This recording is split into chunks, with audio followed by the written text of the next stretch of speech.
नमस्कार, न्यूज मंच देख रहे हैं आप और मैं हूं विशाल वैभव। अररिया सांसद प्रदीप सिंह जो कि अपने एक मंच से संबोधन के दौरान उन्होंने कहा कि जो है अगर अररिया में रहना है तो हिंदू हिंदू कहना है, जिसको लेकर राजद जो है हमलावर है और सीधा रूप से कहा है कि बीजेपी और जदयू वाले जो है धार्मिक उन्माद जो है फैलाना चाहते हैं, समाज में नफरत फैलाना चाहते हैं।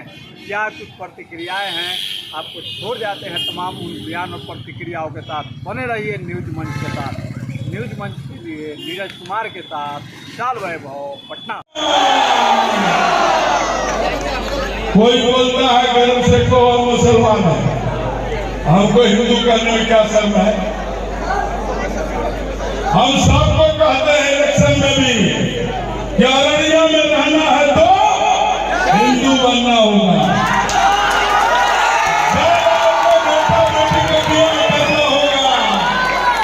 जब बेटा बेटी का ब्याह करना होगा तब जात खोज लीजिएगा, परिवार खोज लीजिएगा, नस्ल खोज लीजिएगा, हड्डी खोज लीजिएगा, खानदान खोज लीजिएगा। जब बेटा बेटी का संबंध करना है, आज कौन करेगा देश की रक्षा? बताइए, इस देश की रक्षा कौन करेगा? अगर मोदी जी नहीं होते क्या अयोध्या में राम मंदिर बनता? अगर मोदी जी नहीं होते, मित्रों सुनो, वोट से देश का दिशा और दशा तय होता है। वोट से देश का तकदीर और तस्वीर बदलता है। अगर 303 सीट नहीं आता तो क्या 370 कश्मीर से हटता? जनसंख्या नियंत्रण कानून आएगा कैसे? भारत माता की जय जय श्री राम, हर हर महादेव। जो कि फारबिसगंज विधायक मंचन केसरी जी का तलवार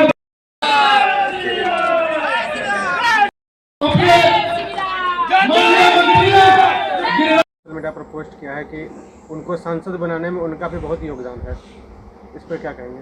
वो तो भली भांति जानते हैं कि इस बार सांसद वो कैसे बने हैं। उन्हें तो खुद ये सोचना चाहिए।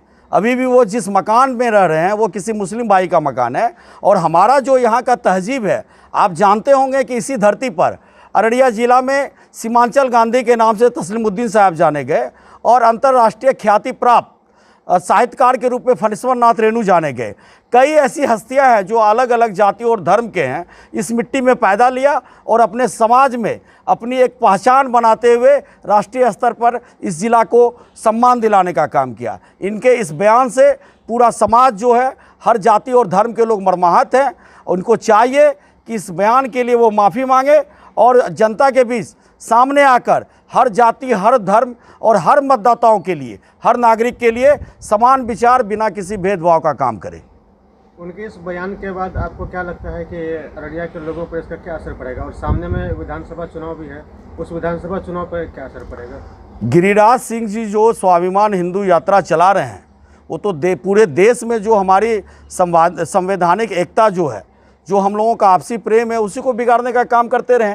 और भाजपा ने पहले भी कहा कि इस तरह की यात्रा से हमारा कोई सरोकार नहीं है, तो फिर ऐसे नेताओं का अररिया की धरती पे बैनर पोस्टर लगाकर, मंच लगाकर महिमा मंडन करने की आवश्यकता क्यों पड़ गई? निश्चित तौर पर ये बड़ी साजिश है, ये एक सोची समझी तरकीब है कि आने वाले में जो विधानसभा चुनाव है, उस चुनाव पर ये लोग हिंदुत्व के कार्ड के नाम पर यहाँ राजनीति करना चाहते हैं। लेकिन यहाँ के जनता अमन पसंद है, उन्हें पता है कि बिहार का जो विकास है, बिहार को पटरी पर कौन ला सकता है, कौन अच्छे मुख्यमंत्री के रूप में काम कर सकते हैं, जो हर जाति और धर्म को लोगों को लेकर चल सकते हैं। निश्चित रूप से पूरे सीमांचल में हम लोगों को आम जनता का प्यार मिलेगा, और इन लोगों का जो ये नाकाब मंसूबा है, जो ये लोग बेबुनियाद तरीके से जो साजिश रच रहे हैं, उसे बेनकाब किया जाएगा। इस पर आपके पार्टी की ओर से कार्रवाई के रूप में कोई प्रतिक्रिया वगैरह आती है? हमारे नेता के द्वारा भी और जो हमारे सांगठनिक पदाधिकारी हैं उनके द्वारा एक बैठक आयोजित की जाएगी और उसके बाद हम लोग एक योजना बनाएंगे और योजना के तहत मजबूत तरीके से, अगर सांसद अपने इस बयान पर माफ़ी नहीं मांगते हैं तो हम लोग सड़क से संसद तक इस मामले को ले जाएंगे और जो संवैधानिक अधिकार मिला हुआ है उस संवैधानिक अधिकार के तहत हम लोग सांसद के इस बयान के खिलाफ मजबूत लड़ाई लड़ेंगे। इस तरह से भी घोर निंदा करते हैं कि जिस प्रकार से अररिया में बेरोजगारी फैली हुई है, जो प्राकृतिक आपदाएं आ रही है, जो रोज़ यहाँ हत्याएं, लूट हो रही है, रोज़ जो नई नई घटनाएं हो रही है, जनता समस्याओं से पीड़ित है, उनको दूर करने की दिशा में ये अपना ध्यान न लगाकर सिर्फ जात के नाम पे, धर्म के नाम पे, हिंदुत्व के नाम पे, मंदिर और मस्जिद के नाम पर जो राजनीति ये लोग करना चाहते हैं, जो हिंदू स्वाभिमान यात्रा के आड़ में पूरे सीमांचल की भाईचारगी और सौहार्दपूर्ण भरे वातावरण को बिगाड़ना चाहते हैं, ये इनका मानसा कभी सफल नहीं होगा। इनको यहाँ की समस्याओं पर फोकस होना चाहिए, यहाँ की जो दिक्कतें हैं उन्हें दूर करने के लिए उस पर ध्यान केंद्रित करना चाहिए। जनता ने बड़े ही उम्मीद और आशा के साथ उन्हें फिर से यहाँ का सांसद बनाने का काम किया है। उन्हें कोई अधिकार नहीं मिलता कि जो भारत की संवैधानिक अधिकार यहाँ की आम जनता को, हर जाति और धर्म के मानने वाले लोगों को मिला है, उसको तोड़े। वो संविधान में भी जाते हैं तो इसी संविधान की कसम खाकर वो संविधान कक्ष में कदम रखते हैं। उसे संविधान को नहीं भूलना चाहिए। यहाँ का जो आपसी अमन चैन भाईचारगी है उन्हें नहीं भूलना चाहिए। उन्हें ये भी नहीं भूलना चाहिए कि उन्हें हर जाति, जमात और धर्म के लोगों का मत मिलता है तब वो सांसद होते हैं। जब वो सांसद बन गए हैं तो सभी जाति और धर्म के लोगों के सांसद हैं, न कि किसी व्यक्तिगत एक धर्म के लोगों का सांसद हैं। हम लोग उनके इस बयान का कड़ी निंदा करते हैं और उनसे मांग करते हैं कि वो अविलंब अररिया नहीं पूरे देश की जनता से इस तरह के बेतुके बयान के लिए माफ़ी मांगें। इस तरह से अररिया सांसद प्रदीप कुमार सिंह कह रहे हैं कि अररिया में रहना है तो हिंदू बनना होगा। आप अररिया में राष्ट्रीय जनता दल के प्रवक्ता हैं जी, क्या कहते हैं इस पर? ये सभी का खून है शामिल यहाँ की मिट्टी में। किसी के बाप का अररिया थोड़े ही है। अगर कहें तो अभी राहत साहब का ये शेर यहाँ फिट बैठता है। सांसद जी पूरे तरह से हताश हैं। उनकी जो है किसी तरह से जीत हुई है और वो बेहतर समझ रहे हैं कि उनके जीत में प्रशासनिक सहयोग कितना है। तो अब हताशा में वो चाह रहे हैं कि हम गिरिराज सिंह की तरह सस्ती लोकप्रियता बटोरें, भाजपा में अपना कुछ नंबर बढ़वा लें। ये बड़े निचले पौधान पर चले गए हैं और अभी से इन्हें अगले बार टिकट कटने की जो है पूरी संभावना नज़र आ रही है। पूरी तरह हताश हैं। मैं कहना चाहता हूँ, पूछना चाहता हूँ बिहार के मुख्यमंत्री से कि क्या समाजवादी अपने को कहने वाले, अपने को जेपी और लोहिया का अनुयायी बताने वाले बिहार के सम्मानीय मुख्यमंत्री आदरणीय नीतीश कुमार जी का ज़मीर जिंदा है और वो सब कुछ धृतराष्ट्र की तरह बैठकर देख रहे हैं? क्या नीतीश कुमार जी की मौन सहमति है गिरिराज के इस जिन्हें मैं कभी कभी उच्चारण गलती के कारण गिद्धराज कह देता हूं, क्योंकि उनकी सोच को जब आप देखेंगे तो उन्हें बड़ा मज़ा आता है। अगर कहीं पे खून दिखे, इंसानी खून हो, लोग तड़प रहे हों, मर रहे हों, ऐसी ही परिस्थिति इन लोगों को चाहिए। ये कर्महीन लोग हैं। एक तरफ देखिए अररिया जिला बाढ़ से तबाह हो गया। कल अमहरा में जो है खैरखा अमहरा पंचायत की जनता धरना प्रदर्शन कर रही थी, उन्हें मुआवजा नहीं मिला। आप बिहार में देखेंगे तो सबसे कम मुआवजा पाने वाला जिला अररिया हो गया। दूसरी ओर देखिए युवा व्यवसायी जो अभी उन्नति के शिखर की ओर बढ़ रहा था, हमारे भाई दीपक गुप्ता जी की हत्या, भगत जी की हत्या हो जाती है। इतना बेखौफ हो गया है अपराधी। भ्रष्टाचार चरम पर है। अंचल कार्यालयों में गरीबों का शोषण दोहन हो रहा है सीईओ और कर्मचारियों के द्वारा, और हमारे सांसद को इनकी चिंता नहीं है, उस जनता की चिंता नहीं है जो जिसका वो जनप्रतिनिधि बनकर आए हैं। वो कहते हैं कि अररिया में रहना होगा तो हिंदू बनना होगा। यह अधिकार सांसद को किसने दिया? क्या भारत का संविधान ये अधिकार देता है? क्या नरेंद्र मोदी जी अपने सांसद के वो जो है वो समर्थन करते हैं? मैं भाजपा से पूछना चाहता हूं, क्या वो अपने सांसद के इस भड़काऊ बयान का समर्थन करती है? और बहुत दुर्भाग्यपूर्ण है कि बयान के इतने देर बाद भी अररिया प्रशासन ने कोई कार्रवाई नहीं की है। अब तक सांसद जी पर FIR दर्ज होना चाहिए था। वो खुलेआम हिंसा भड़काना चाह रहे हैं, वो खुलेआम एक धर्म विशेष को जो है दबाना चाह रहे हैं और खुलेआम संविधान की हत्या कर रहे हैं। मैं इसकी जो है राजद परिवार की ओर से घोर भर्त्सना करता हूं, निंदा करता हूं। जैसा अभी हमारे जो सांसद के इस बयान को कैसे देखते हैं आप? ये बहुत ही घिनौना उनका कृत्य है और इसके पीछे जो उनकी मंशा है ये किसी से छुपी नहीं है। भारतीय जनता पार्टी का ये इतिहास रहा है कि देश में नफरत की राजनीति करके वो सत्ता में आए हैं, और जो हमारे देश का मूल मुद्दा है गरीबी का, बेरोजगारी का, अन्य कई समस्याएं हैं, उनसे ध्यान को भटका करके लोगों को गुमराह करके और सत्ता में वो आना चाहते हैं। मैं उन्हें कहना चाहता हूं, जिस तरह से उन्होंने संविधान की धज्जियां उड़ाते हुए यह गैर संवैधानिक बयान और गैर जिम्मेदाराना बयान दिया है, यह देश हित में और अररिया की जनता के लिए तो बिल्कुल भी ठीक नहीं है। और मैं भारतीय जनता पार्टी के शीर्ष नेतृत्व से यह पूछना चाहता हूं कि ऐसे सांसद पर उन्हें अब तक कार्रवाई करनी चाहिए, और ख़ास करके जो प्रशासन है, प्रशासन को अब तक उन पर कार्रवाई कर दिया जाना चाहिए। अभी देखे होंगे आप, जो गिरिराज सिंह अररिया आए हुए हैं, उनके आगमन से ठीक एक दिन पहले जिला मुख्यालय में एक व्यवसायी दीपक भगत जी की हत्या हो जाती है।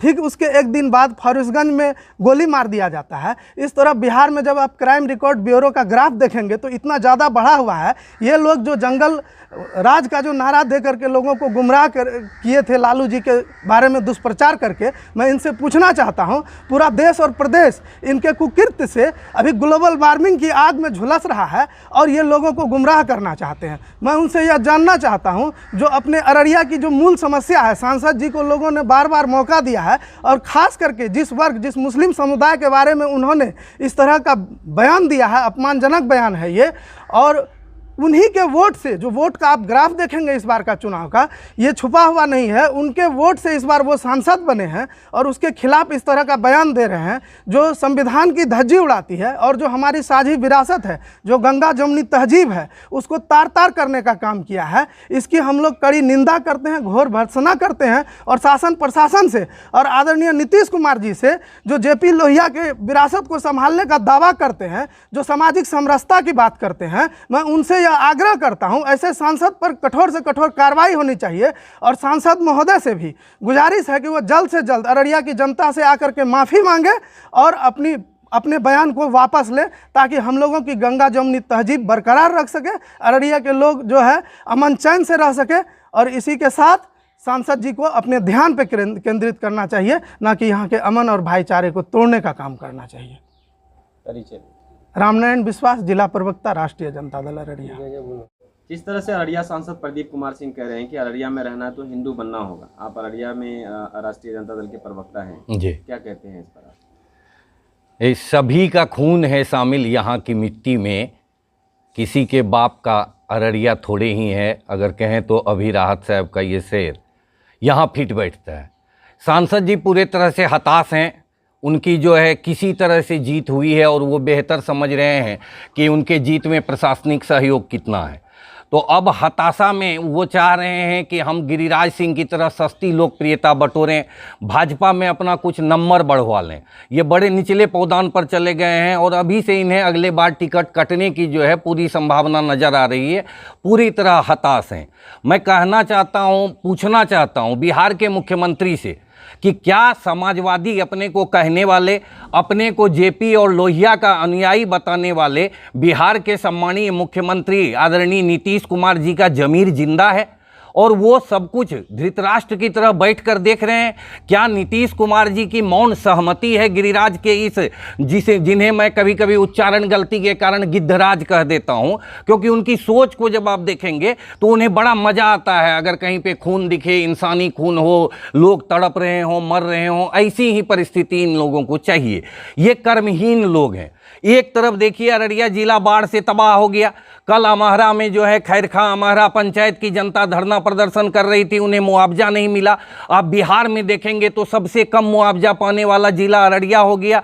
दूसरी ओर देखिए युवा व्यवसायी जो अभी उन्नति के शिखर की ओर बढ़ रहा था, हमारे भाई दीपक गुप्ता जी की हत्या, भगत जी की हत्या हो जाती है।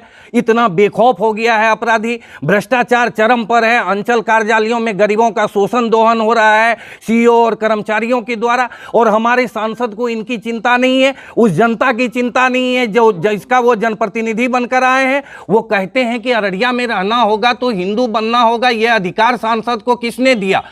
क्या भारत का संविधान ये अधिकार देता है? क्या नरेंद्र मोदी जी अपने सांसद के वो जो है वो समर्थन करते हैं? मैं भाजपा से पूछना चाहता हूं, क्या वो अपने सांसद के इस भड़काऊ बयान का समर्थन करती है? और बहुत दुर्भाग्यपूर्ण है कि बयान के इतने देर बाद भी अररिया प्रशासन ने कोई कार्रवाई नहीं की है। अब तक सांसद जी पर एफआईआर दर्ज होना चाहिए था। वो खुलेआम हिंसा भड़काना चाह रहे हैं, वो खुलेआम एक धर्म विशेष को जो है दबाना चाह रहे हैं और खुलेआम संविधान की हत्या कर रहे हैं। मैं इसकी जो है राजद परिवार की ओर से घोर भर्त्सना करता हूं, निंदा करता हूं। जैसा अभी हमारे जो है अति पिछड़ा प्रकोष्ठ के सम्मानीय प्रदेश उपाध्यक्ष अविनाश आनंद जी ने कहा कि सांसद को तत्काल माफी मांगनी चाहिए, लेकिन माफी उनकी सजा नहीं है।